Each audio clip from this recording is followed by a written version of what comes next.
Денеска е во присуство на амбасадорот на Република Италија, на директорот на училиштето од Италија и менаџерот на самиот проект. Имаме една прекрасна можност да при посетата на оваа делегација во Струмица, која што возвратна посета на посетата на нашето средно општинско училиште Јане Сандански пред неколку месеци во Италија,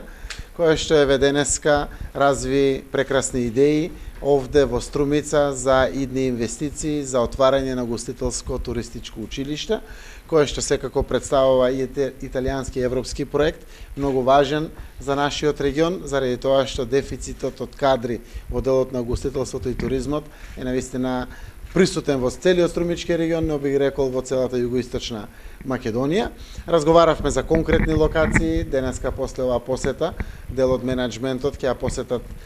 старата Струмичка касарна, таму може да видат и готови објекти кои што се со намена образование заедно со ресторантите од поранешната касарна, но и локацијата која што е слободна, гола парцела, предвидена за изградба на училиште. Се надевам дека една од овие можности ќе биде токму потврдена од страна на инвеститорите, секако се работи за исполнување на неколку можни услови, но сме стрекни што овде се развива една ваква идеја, знаејќи ја поврзаноста на Струмица и Струмичкиот регион со Италија, заради огромен број наши сограѓани кои што живеат во Република Италија, знаејќи ја потребата од воведувањето на италијанскиот јазик овде во Струмичките училишта, но еве со ваквата идеја поклопуваме уште една потреба на Струмица да познатото кулинарство од Италија и преку пастите, пиците, месото и целиот начин на изработка на италијанската кујна ќе има одлична можност преку отварање на едно училиште овде во Струмица.